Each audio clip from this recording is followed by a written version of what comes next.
her plans from Soweto to Lagos, Nairobi to the Cape. She's rewriting the stories they said she couldn't shape. Moms rising in Africa. Hello, we are here today again in conversation with greatness. My name is Lerato Sitole, and I am going to take you through a very impactful conversation, as we always do here. And as you know, I am the founder of Think and Grow Rich Africa, and today I always stand as your host. And today we have as our guest Aida Diarra. Now, there's richness in this journey. There's richness in her story, and I don't want to rush it. I want to just take it slowly. We want to really get the impact that will come from it. So Aida is an executive leader, board member, growth accelerator. She's been across Africa, across the West, the East, in every country around the globe and representing Africa. I've seen that. And also mostly making an impact in the digital payment space. Welcome, Aida. Thank you so and much. thank you for agreeing to be with us in Think and Grow Rich. And we are having conversation with you as greatness. Thank you. It's such a privilege for me to be here with you. Thank you for No, giving me the we really opportunity. appreciate it. We're going to hear more about these titles that I have spoken here. There are a lot. I don't want them rushed. I don't want them spoken to as an introduction. I want them spoken to as a life lived. So we will get there. Absolutely. But you are a daughter. Mm-hmm. You are a sister. Mm-hmm. You are an aunt. You are a mother, and you come from somewhere. Yeah. As human beings, we don't fall from the trees. We come from a base, a foundation, and we would like to know, as a starting point, what that foundation is. Thank you. I come from a family that is, I was going to say diverse. So for background, I was born in Senegal. My father, who passed, was from Mali. My mother is from Niger. Oh, okay. We happen to have French nationality simply because Yeah. of the history Yes. that happened between France and these countries. And these countries, yes. I never lived in Mali and nor Niger, but these are countries that I have gone through, either for personal reasons or for work. Lived in Côte d'Ivoire, in Ethiopia, Europe, and I'm sure we'll talk about some that, of the other yeah, countries yeah. that I went to for professional reasons. So, being born in Senegal, the guy. So you knew who you stood for the Africa Oh my goodness. Cup of Nations. My goodness. It is as if you were there with me. And I have to tell you the truth. Do you know that I was in Morocco at the time? Were you? I was in Casablanca, and I chose not to watch the game. This is how much anxiety I had about the game. But I followed every minute of it through all the messages that were popping on my phone. So I was there without being there. Yeah, no, it was a good closeout. It had life. To say the least. To say the least. I don't want to say the other word. It was full of life. It had very nice scenes into it, but it showed the strength of Africa. Absolutely. So you actually grew up in Senegal. So your young years, your teenage years, your school years. So I spent many years in Senegal, the first years of my life. Then I went to Côte d'Ivoire, followed my father's. At that time, my parents had divorced. Spent a couple of years there, then chose to be with my mother and joined her in Ethiopia. Where I spent, most of my teenage years and graduated from high school in Ethiopia. I have two elder brothers. They stayed in Abidjan with my dad, and I eventually got to spend time with them in my university years because I joined them as they were in tour in France. So, yeah, that's the background. Okay, there's already too many countries that, and we are still at teenage years. So I the hear seeds you. are already planted that, Africa is home ground. And that's a very good point that you're raising because regardless of the fact that I, traveled across several countries throughout Africa, I grew up with the strong sense that I was African, Yeah. and I was raised with deep African values. At the same time, my parents wanted to make sure that I was open and exposed to the world. Some of the values were like you could not compromise on them, like respect of all elders, Yeah. do good for your community, how you behave and how you project yourself, with, I was going to say dignity, but not dignity from a point of arrogance, but really self-respect. Yeah. Was very, very important Where, for them. where you say no, even if it looks like you're the only one that has to say no and you don't fit in. Absolutely. You just need to understand where you come from, Yeah. what your values are. You may be different, but acknowledge what is important for you and what guides the decision that you're making. Yeah. So university was outside of Africa. University was outside of Africa. I chose to join my brothers in France. Yeah. In a small town, not that small, medium-sized town called Tours. That was probably 2 hours drive from Paris. And then I chose to do economics at the university there. From there, graduated with what we call licence in French, and then went to the American Business School in Paris. And from there chose to go to the US for an MBA. This is still school year. This is still school year. I'm going to go back to the Africa years before university. Yeah. So you mentioned that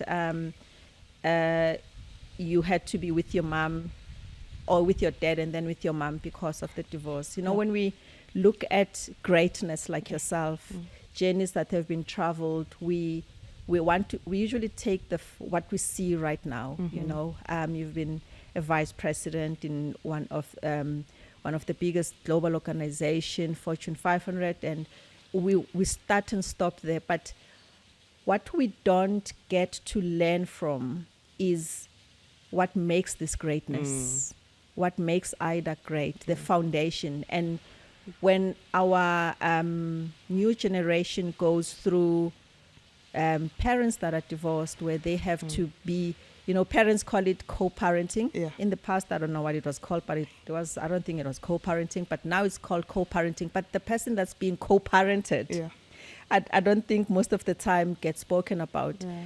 Can you share your experience of how that shaped you, but also what you had to, learn to build strength around in that space of parents not being together, and also not even you being close to your brothers, and just take us through. And that's an interesting question, and there's a couple of things I believe I took away from that particular journey. Yes. Yeah.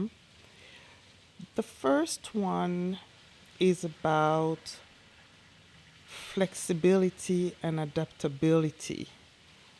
Just understanding that wherever you are, you just have to make it work. And the codes to make it work for you may be different. Yes. As you adjust to your different environments. So that's probably one of the key takeaway. The other takeaway from that journey was that, you may have a different life from the other friends that you have that are like both parents and Yes. whatnot. Yes. But it is up to you to decide what normal is Is okay. and what not and Yeah. what is not. Mm-hmm. Um, and I have to say, I was lucky to have both parents in my life Mm. in a way. So it's true that when I joined my mother in Ethiopia, my father remained very, very present. So I was visiting him regularly. I was traveling, during the holidays, and I was, in touch with him. It's true that we didn't have the same methods of communications that Yeah. we do have Yeah. today, but Yeah. I was very clear of who he was and how important I was for And him. he showed up. And he showed Yeah. up, Yeah. when needed. And we also used to go on vacation together. He was based in Cote d'Ivoire at the time, but had the most amazing experience with him in France, where he had spent a lot of years, and I discovered Europe through his lens as well, which was very, very helpful to me, because by the time I arrived in Paris or in Tours for my university years, it was something I had, seen and Experienced. Yeah. experienced and gone into the mountains and Right. visited, some of his colleagues in their homes, in, different cities. So it was like, it has shaped me into becoming the citizen of the world than I was. So that was quite interesting. And on my mother's side as well, I was able to travel with her. She was working for the United Nations, so the Okay. Economic Commission for Africa. Right. Okay. Um, So lots and of traveling involved in the, yeah. involved, and I traveled with her, and I used to love going to hotels where she was staying. But beyond that, it was just exposing me to the broader Africa. So from that old journey, it was about understanding the world out there. Yeah. And understanding that the world was bigger than where I was, located, and that also understanding the complexity of Yeah. relationships among human beings. Yeah? Exactly. So I saw my mother struggle as a professional, Right. and how she, the whole D&I thing that we're talking about, I saw that unfold through my eyes, maybe without putting words, It didn't have a code or a white framework paper at yeah. that time. Yeah. But You saw it live. I saw that as a woman in relatively high position in that organization, she was up against things that you could not put necessarily words around. And what is quite interesting is that at the time she was trying to prepare me for what was going to come next for me. Yeah. And I remember conversations where she was sitting in front of me at the table and said, "My poor girl, you have no idea What's what's waiting waiting for you." And she used to tell me, "Not only you are a woman, but you're combining the fact that you're a black Yeah. woman, Yeah. but on top of that, you're coming from one of the or two of the most poorest African countries in the in continent. the continent, Maybe in the and world as well. in the continent and in the world. So there's nothing that can prepare you for what is going to hit you when you are, you're older." And I used to look at her and say, "But what is she talking about?" I'm like, I do good at school, I travel all over the world and live in, amazing conditions, but it's only very, very, very, very late That you heard what she was saying. that I Yeah. understood what she was referring to. So at the time, do you think that those experiences were setting you up or were giving you a language of what's possible and what's not possible? I wouldn't put it like this. I just knew that I needed to be grounded and really focused on making sure that I was going to be okay. Yeah. Um, I was doing fine, from like an exposure to the rest of the world, and from exposure to comfort. I had like a very comfortable upbringing, to be, completely transparent. But it's more, the hardship that I was seeing from my mother's perspective. Growing up as a girl in a single home, and understanding how to project yourself out there. What did it mean? Mother very worried about me doing well, because it was also about a representation of who she was. Yeah, so that was as another. mothers, we go all out to do that. Absolutely. So I really understood that I needed to make sure I was the one. Nobody was going to take me through that journey, but I was going to be the one deciding for me what I needed to become, and who I needed to become. Yeah. So there's the part where you said when I was asked about mom and dad being, divorced, and you having a good relationship with both of them. It's a choice that you needed to make. Yeah. I guess at that time, maybe there weren't so many single parents as we've got these days, single fathers, single mothers. And was there messages that made you comfortable with both of them in how they communicated? Again, not necessarily. It's just you just made a choice. I knew that this was what it was. Yeah. And, there was no dwelling or debating about my situation. It was what it was. Yeah. So I just needed to make it work. Yeah. Yeah. You know what I'm saying? Yeah. Is it good or bad? You can never really say. When you're in it, you decide what it is. That's a choice that you're saying, right? Because you're in it, you can't change it, but you have to make it work. Make it work. Yeah. And then when it comes to the what shaped you, so you watched mom being in a global organization, already having to push through, and dad as well, being around, traveling, and already being in France. I want to know about the times when you were sitting alone and having a conversation with self. I remember with myself, I used to have conversations with myself. Maybe that's why I still love conversations. And those conversations, they shaped, now with the benefit of looking back and hindsight, I'm like, oh, I know now where this started and all of that.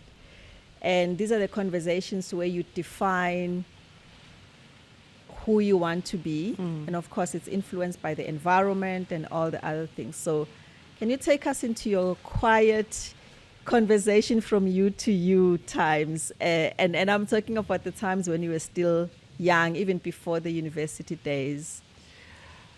Wow. You're taking me far back, eh? All I knew is that, as I was growing up, with my mother, I think she wanted to prepare me so well for, what was going to be waiting for me, that she was pretty tough. She was pretty tough. And I can tell you the first, aspiration that I had was to make sure that I would be independent and that I would be able to not depend on anybody. And I think that has, been the silver lining of my career. It was not so much about becoming this or, Okay. but it's just to say, okay, I just want to be independent. not to have to be worried about asking anybody anything, Yeah. and be able to carry myself out, in a with dignity. And so I think that was like the key driver. So as I was going to school, I wanted to have good grades because I knew it was the path to, Yeah. To you know, success. to It was to su- defined to- like to- that. Success for me was independence. Yeah. Same as I went to university, I just wanted to be good because I thought being good was the path to Yeah. Yeah. independence. And and equal to success. and success can be very um, tricky because success can appear as wanting to make a lot of money, wanting to be popular, Yeah, yeah. wanting. For me, it was like peace and survive and Wow. be able to, Right. have my, independence is probably the best choice of word. Yeah. And that has been the silver line. One other thing that my childhood has demonstrated to me is you have to define for you who you are. People are going to take a look at you and decide for whatever circumstances that you fit in a They box, put in a and box, put yeah. you into a place. And very, very early in the game, I decided that I would define that for myself. Yeah. Maybe in a survival mindset kind of thing, or search for independence. Right. Yeah. But that should be, my path. So, for example, my mother was full of courage. She's like fearless. Yeah. Was in a world of men. Very intelligent, very courageous, was saying things to people like I was like, oh my God, how dare she How is she able to do that? to Yeah. do that and to say that. She divorced, from my dad at a time where it was like Taboo. unheard of. Yeah, but decided It was a that, stigma. It was labeled. Yeah. Yeah. but she decided that that's what she wanted for herself. So I saw strength and courage that way. From my father's side, it was the independence of the minds. Independence of... I had never seen somebody so versed into literature, so smart. He would, tell you parts of books. He would, play that back to you. Books that he had He's read read. when he was like 15 or 16. But he remembers. He remembered it. He had read the Quran, the Bible, the Torah, He knows just where they. Yeah. to elevate himself from a... I had never seen anybody so rich, And from his side, he was destined to be a teacher in, one part of Mali, or, that because his father was a headmaster of a school Okay. in Mali at the time. He managed to pay his own ticket to go to France, to study in France without any support from anybody, teach in one of the best schools in France, because he had decided that this is what he wanted for himself. And I think those two So you carry a example, combination. Yeah. coming from different perspective, just led me to be probably very independent. Yeah. So when I grew up, confidence was something I didn't have. Yeah. And my lack of confidence is maybe a similar situation Yeah. of mom and dad not being together. Yeah. But I don't know. Whether I chose or I just found myself being impacted negatively Yeah. by it from my lack of confidence. So I had to be intentional to Yeah. gain. That was when you say independence and freedom, mine was I want to be confident. But I remember that trait being something that drains me. Yeah. Did you experience any trait that you had to wrestle against and conquer? Very much so. And it's still happening today. Yeah. There are a couple of things around. You talk about confidence, and that's a big one. You can be independent and kind of rebellious in a way, while not necessarily projecting that confidence. Yeah. Yeah.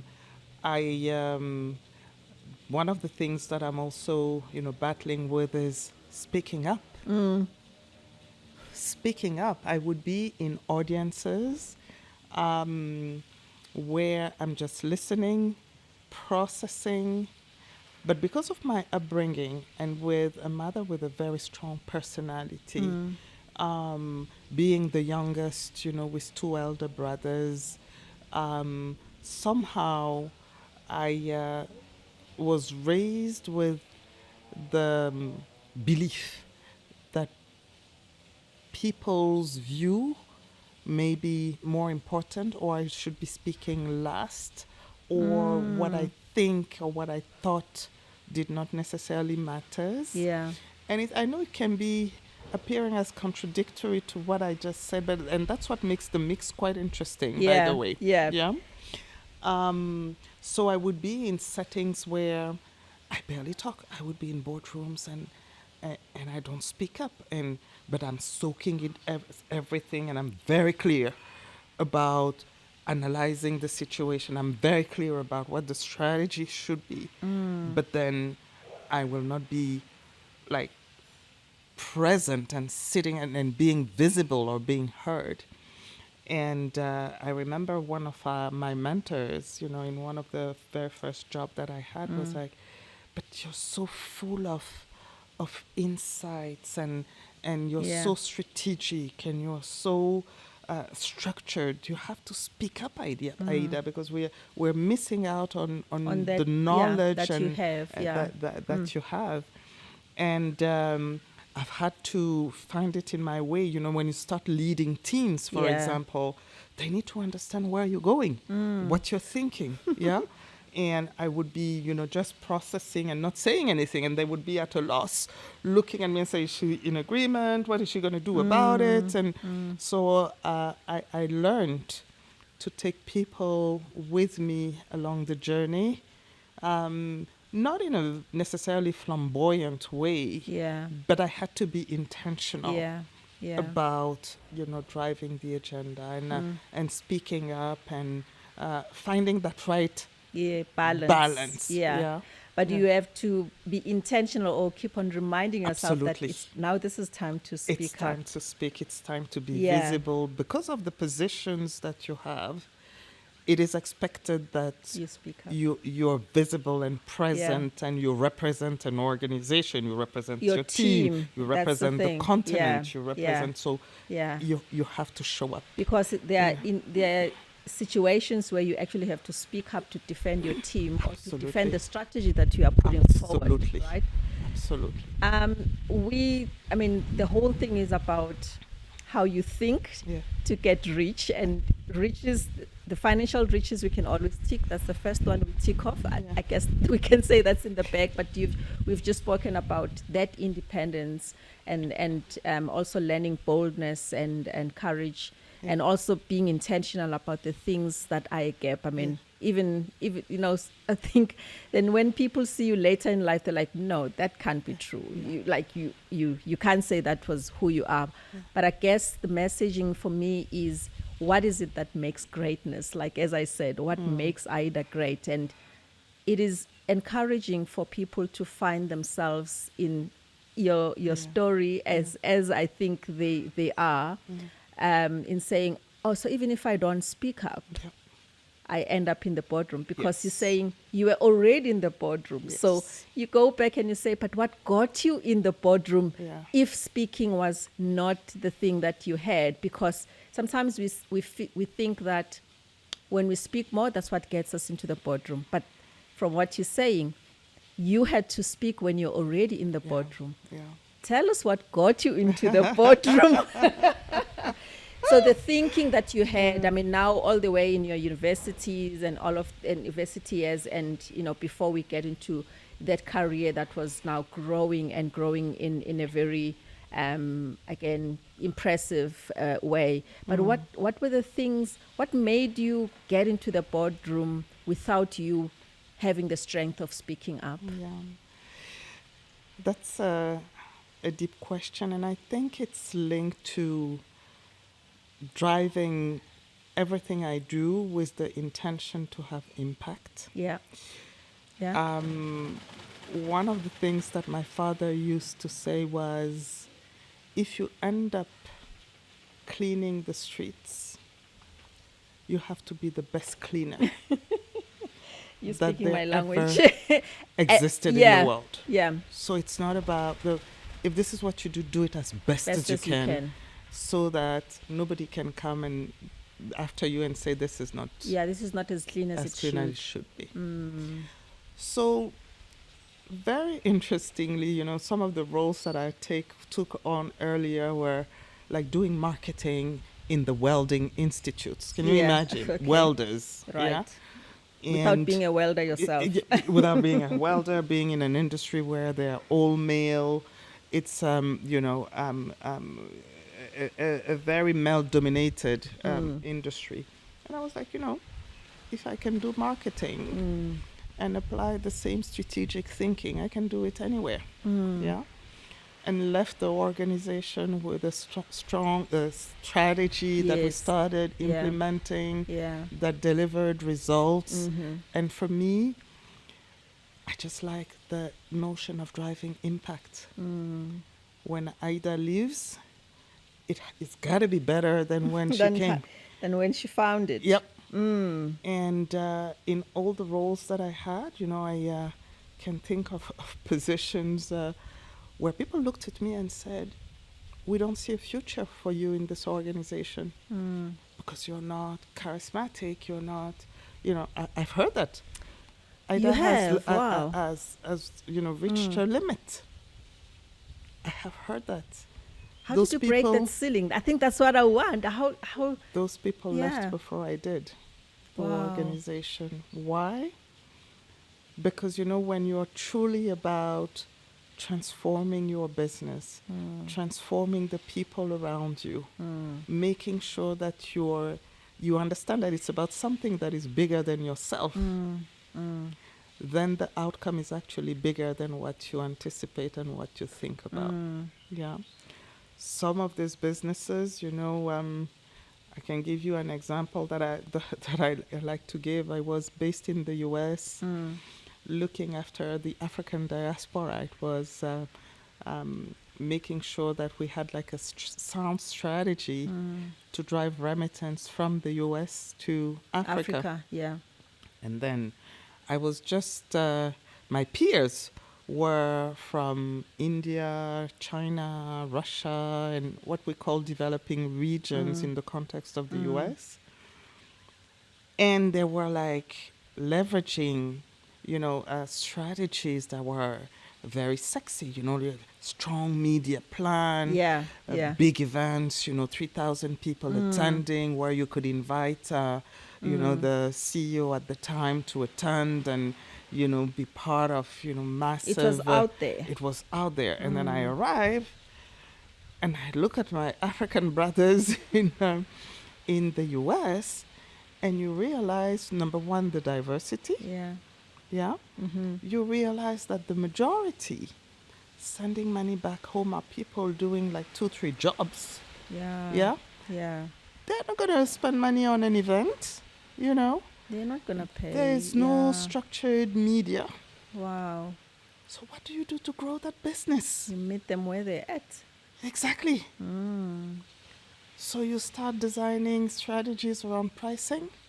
Nobody understands why you want to drop your pricing, And you're like, I know that, every single dollar counts, but go figure. I probably had like 20 pricing decks to get it approved. Like, explain to me why. Where is the potential? How is this? I say, we just need to do it. Yeah. Then you realize, how do you reach them? Yeah. Not in a conference. Not in a conference.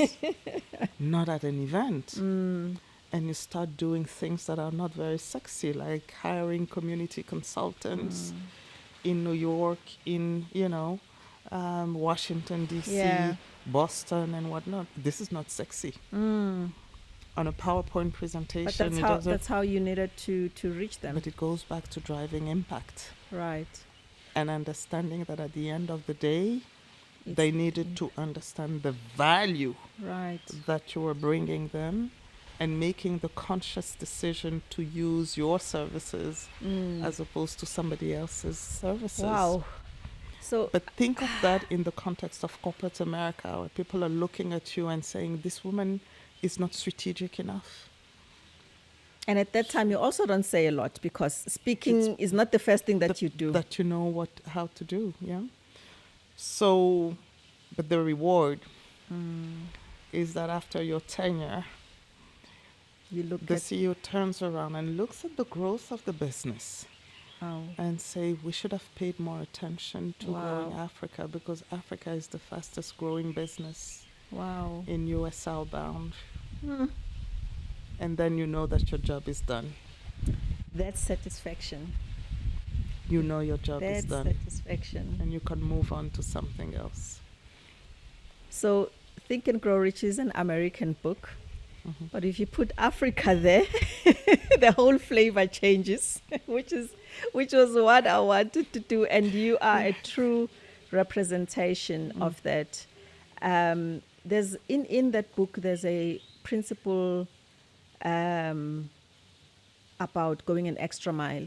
So Napoleon Hill makes an example that, a tree, if it's a apple tree, it produces the apples, but it's also a home for a bird. It's also a shadow for a tired person, and the whole ecosystem as well that revolves around it. And I think what you've explained to me is really that impact, to say that this is not just for me. Yeah. I am here as a steward, Absolutely. but I need to serve people, and it's not about what looks out there. So in a way, I'm convinced that there's benefit in that not speaking out part, although there's a place and time where it's required, which is probably the work that you needed to do. Absolutely. Because you mentioned earlier that you process, you analyze, and people that speak quickly, there's actually no time to do that first. I'm starting to see how the boardroom presence was there even without those big words and big presentations, or be the first one to speak. But the world is changing. And the need to speak up and be visible and is so critical, especially when you work in certain environments. Yeah. It's how people perceive you. It's how eloquent your strategy is. It's not necessarily how sound it is. Yeah. It's like how it is yeah. received. Exactly. You know? Yeah. So speaking up is like being a very, very critical way. I think where the trick is to make sure that you remain authentic. Yeah. It's You the know, quality that of what you are speaking about. Absolutely. Yeah. Not the quantity of the words. Of the words, and it's about finding your way. So, for example, there are tricks like asking a question, and depending on how deep your question is, people are going to turn back and say, "Oh, she's actually listening, Yeah. and she's understanding what we're talking about." And by the way, her question is on point because this is something that we have not covered, or she's owning on an important point, Yeah. but you're present that way. Yeah. Yeah. Yeah. And then sometimes it's about wrapping up, Yeah. and people are just so surprised because they're like, "Oh, she got it." And not only she got it, but she's like able to pull it all together. and define a path forward Wow. for us. Yeah. But Yeah. it's about finding a way to be, visible, relevant, without necessarily having to jump on a table or doing something that is unnatural. Yeah. There For was a time yourself. when we would be in meetings and I'd go out there and I'd feel bad not to have said something. Yes. But then I remember that everybody was actually, let's say we're talking about the color yellow. Yeah. I would feel like, but everybody said yellow. It's just they decided to say it in different ways. It's not like they said anything that's off, that changes Essence. anything, right? Oh my goodness. Yeah. You are so spot on. People like to hear themselves talk. Yeah, the sound of their voice. Yeah. But it's about the quality of what we're saying. Absolutely. So, what I was inspired to drive when I grabbed this project of Think and Grow Rich was how we as Africans think. And because in my analysis, I picked up that we have lost our original thoughts.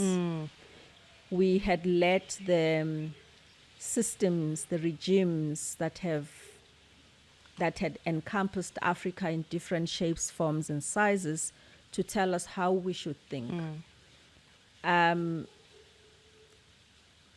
They come in different ways. Either we're under the British colony, France colony, whatever it is that it comes with. But at the end, as Africans, we had to rise.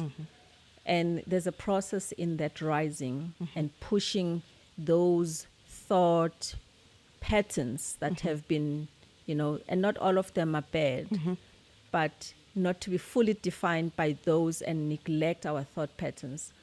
Did you have a conflict of balancing those two? And I mean, you then also went to France as well to actually be there full time. Some of us, it was English, we've never been to Britain, but you actually had to be there in person. How does one really balance that and actually then find a voice of their original thought patterns? It is very complex. Very, very complex, because depending on your environment, you have to be relevant to that environment. Yeah. But at the same time, you need to remember where you're coming from and who you are. So I always tell this story. So as I was going to university in France, I was fortunate to be in a French-speaking, environment, and was speaking very fluent French. and with very little accent. And so people were like, "Oh, you're different, and you're like almost one of us." But you're all those kind of things. Yeah. But I remember, as I was discovering life outside of my parents, I was looking at my colleagues going to the supermarket and buying one tomato. And I was like, I'm not getting out of my my bed in the cold to buy one tomato either. But the way they were relating to money and their own self, and was completely foreign to me. They would invite me to go to the restaurant to buy coffee. In my world, when you invite somebody you invite the person properly. Like it's like, and then you end up splitting the bill in 20 to the dime. And I was like, this is, okay, I understand that this is what I need to do here, but I also need to recognize that where I come from, this is not what we do. Yeah. And I needed to have that clarity. Yeah. And there are like so many examples like that where, this is how we operate, but your values are this. Yeah. And you need to make sure that you're clear With about those. where Yes. this fits and how they guide the decisions that you're making. Yeah. And in the world of business, it's even more powerful, because you would have what corporates want you to do, but then you need to remember that you're supporting your continent or the continent, Africa. So the question is, what does Africa needs? Yes. And how do you translate it Exactly into... that example of you had to change the strategy to get teams on the Exactly. ground. Yeah. But how do you package it Yeah. in a way that resonates? Yeah. Because it's the based on how it resonates that you'll get the funding. It's the base of how it resonates that you'll get the support of your, Right. colleagues. Yes. The shared functions that will understand why they need to be part of the journey with you, because you can't do it alone. Yes. Yeah. So it's a constant, adjustment. Or you have a global strategy that is out there that kind of makes sense Right. when you look at it from a global perspective. Yeah. And then you turn around and your ecosystem is completely different. Yeah? The digitization Yes. comes into shape or form that is completely different. So how do you make sense of it? It's an art, it's not a science. And you actually were not dealing with B2C, you were dealing with B2B, right? Yes. But because you've got this African love and you want to make an impact, you actually design for the B's so that the C's can be able to... that's what I'm Spot reading on. out of this. Spot on. And even how you engage, Yeah. what you push forward, appreciating the needs. So if the needs are different, how do you go back and package it and say, but in here, this is what we need. Yeah, but it's outdated. Yeah, it's maybe outdated, but this is what we need. Yeah, but the technology allows us to do... Yeah, I understand that, but this is How we need... what we need to do and how we need to do it here. I'm really encouraged to just hear about the richness of how you've come to, from the childhood to teenage to university. Sometimes we would say, it's easy for a person that ate from a silver plate with a silver spoon, and we downplay that you had your own battles to actually push forward to make a difference. And I'm sure that in the organizations that what you've implemented for Africa, it's still going. And I think that's where that impact and that legacy comes in. If you had to have a conversation with your 25-year, no, let's make you 27 years. Makes a difference. Yeah, with your 27-year-old self, and I don't know at that point whether you're already working or you're at university, but at least it's at that time. As an African girl who has to remember, I'm a girl, I'm black, I'm in Europe and all of that. What conversation would you have with yourself? I would say, don't doubt yourself. I would say, be more assertive. I would say, be visible. There is one of my boss who passed, unfortunately, as I was having one of my first big career trajectory, I would say, gave me a card that I kept to this day. Yeah. And on his card, he had written, Aida, dare to be remarkable. Okay, dare to be remarkable. That sounds like a book title. I love it. I promise you. And you still have that card? I still have the card. Wow. And when he passed, I reached out to the family and I said, it is important. I don't know you and you certainly don't know me, but you need to know the impact that he had on me. And this is what he said. And they took that and it was part of, some of the recognition during the ceremony. The ceremony. Yeah. Wow. But it was very, very powerful for me. And so that's what it is. Yeah. As your young self, dare to be remarkable and be visible. So thank you for taking us into that space of being your younger self. Yeah. As we close this part, I have I have a movement that I've got, which I call it Hello Me. Yeah. That's beautiful. I like it. Already. I like it. So I would like you to write a letter or speak words to yourself, greet yourself, visit yourself, speak any words to yourself from you to you, as you start by saying hello me and whatever you say to me. Wow. as yourself as a child all the way to before you enter the real adulthood. I'd say, hello me, what a journey. Yeah. What a journey. And see what you can do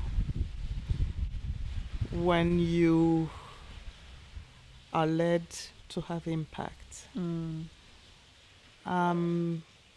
You know what is quite fascinating is that as much as all along I do things and I take every occasion, every role as a responsibility, what comes out of it is how people around me are impacted. Yeah, impact is yeah. But how you really transform people's life. And that is the part that amazes me, because as I reflect on the how, the what I do and what not, and still feel that there is room for improvement, that there's gaps, that I could have done more things, yeah, better, or people just come back and say, you have no idea how you touch me, because you looked at me as a human being, because you pushed me, you believed in me, and you treated me with respect. You were tough. You were tough, but you knew that I could do better. What you had decided should be our ambition was broader than ourselves, and you carried us, with you along the journey. And I think that's what I would say to me. Thank you very much for really, I feel very privileged and honored. And I've got that, dare to be remarkable. Yeah. That is what makes greatness. This is Conversation with Greatness, and we had spent the time with Aida Diarra, and she dares to be remarkable with her journey. These journeys are not perfect. They are built on blocks that shape us, that cut us, that put us through the fire and the storms, as you have heard. But what do you do? What choices do you make? And this is what marks the end of this conversation. Dare to be remarkable. I thank you. Thank you.